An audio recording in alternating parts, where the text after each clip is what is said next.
Price list of goods, ये invitation to offer है। और एग्जांपल देखो प्राइस लिस्ट ऑफ गुड्स के, प्राइस लिस्ट ऑफ गुड्स कहां कहां समझो, ये एक बुक शॉप है तुम्हारे अंधेरी में कहीं पर, ठीक है, अंधेरी में कहीं पर एक बुक शॉप है और ये एक बुक पब्लिशर है। जैसे आपने सुना है ना, ये टीएमएच की बुक्स आती है, टाटा मैग्रो हिल की, तो टाटा मैग्रो हिल कौन हो गया, बुक पब्लिशर। या फिर आपने सुना है सुल्तान चंद की बुक्स आती हैं, अपनी बुक्स को कभी पब्लिशर उठा के देखा, ये नाम मिलेंगे आपको, टाटा मैग्रो हिल, सुल्तान चंद, रमेश बुक डिपो, ऐसे बहुत सारे पब्लिशर्स होते हैं यार, अच्छे अच्छे खूब सारे पब्लिशर्स हैं इंडिया में। चलिए, तो बुक पब्लिशर है वो कोई एक किताब तो छापता नहीं है, पब्लिशिंग हाउस होता है, बहुत बड़ी बड़ा होता है। तो इस मान लो सुल्तान चंद एंड सन्स है, एस चांद, नाम नाम नहीं सुना कि आपने, एस चांद, सुल्तान चंद, ठीक है। तो ये फिजिक्स पे पहली बुक, इस बुक का टाइटल ये, इस बुक के ऑथर ये, इस बुक की प्राइस ये, ठीक है। दूसरी बुक फिजिक्स पे ये डिटेल्स, तीसरी बुक फिजिक्स पे ये डिटेल्स। इकोनॉमिक्स, इकोनॉमिक्स पे 1 2 3 विद दीज डिटेल्स। देन आया अकाउंटेंसी, 1 2 3 दीज डिटेल्स। ऐसे उनका पूरा एक क्या होता है, मेन्यू, मेन्यू तो खैर होटल में होता है, कैटलॉग बोलते हैं अपन इसको, कैटलॉग या प्राइस लिस्ट या कुछ भी बोल लो। ये पूरी डिटेल जो होती है ये छाप के और बुक शॉप ओनर को देते हैं कि आपको जो जो बुक्स ऑर्डर करनी है इस हिसाब से दीजिए। तो सर ये जब बुक शॉप वाले को दिया जाता है ना ये कैटलॉग, तो book publisher book shop owner को जब ये कैटलॉग दे रहा है विद अ प्राइस लिस्ट, ठीक है, it is an example of invitation to offer. फिर इसको पढ़ के मान लो ये बुक शॉप ओनर है, इसने बोला सर मुझे ये इकोनॉमिक्स वाली बुक, ये ऑथर की जिसका टाइटल ये मुझे 10 कॉपीज चाहिए एट द रेट ये जो आपने यहाँ पर लिखा है। मुझे अकाउंटेंसी वाली, ये ऑथर ये टाइटल वाली 20 बुक्स चाहिए एट द रेट ये जो प्राइस आपने लिखी। तो ये अपनी पूरी लिस्ट बताता है कि मुझे आपसे ये बुक्स चाहिए।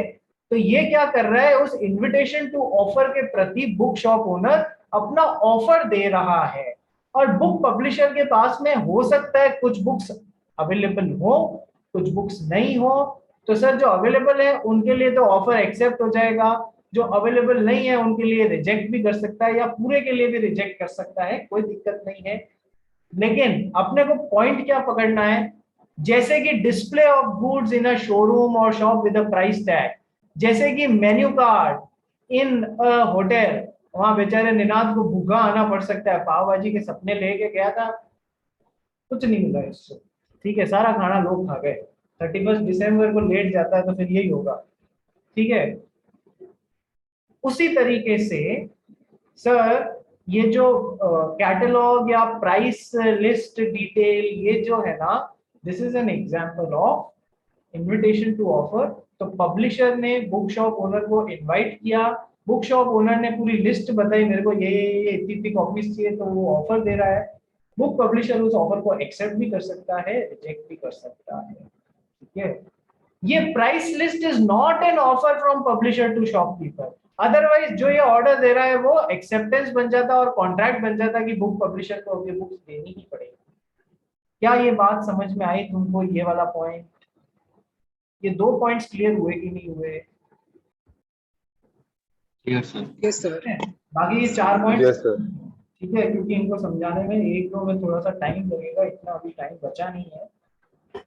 मैं क्यों टाइम दे रहा हूँ इस इनविटेशन टू ऑफर और ऑफर पे, थोड़ा सा मेरा मेरा लेवल बेंट ऑफ माइंड समझो, क्वेश्चन एक्सपेक्टेड है इसमें से, ठीक है। चलिए, हाँ किसको क्या डाउट है, जीत पटेल बोल। सर तो फिर मैं थोड़ा आगे का क्वेश्चन पूछता हूँ, बट इसमें और जनरल ऑफर में एग्जैक्टली डिफरेंस क्या होगा? बिकॉज जनरली ऑफर भी है और इनविटेशन टू ऑफर, दोनों कॉन्सेप्ट वाइज तो सेम ही है। देख मैं एक काम करूंगा, एक सेकेंड, मैं एक काम करूंगा, मैं ये इनविटेशन टू ऑफर के बाद में, इनविटेशन टू ऑफर के बाद में I will first of all pick up general offer and special offer. I will first of all pick up these two. मैं बीच में उठा लूंगा, अपने को कोई दिक्कत नहीं है यार, ठीक है, ताकि आप लोग इन दोनों में कंफ्यूज नहीं हो। बात समझ रहे हो? Yes sir. ठीक है, तो एक बार ये कल ये चारों अपन पूरे कर लेते हैं, फिर मैं क्या करूंगा, ये दो टॉपिक्स बीच में पहले उठा लूंगा, सो यू वोंट, आपका कंफ्यूजन दूर हो जाएगा। चलिए ऐसा करते हैं अपन, और कल मिलते हैं।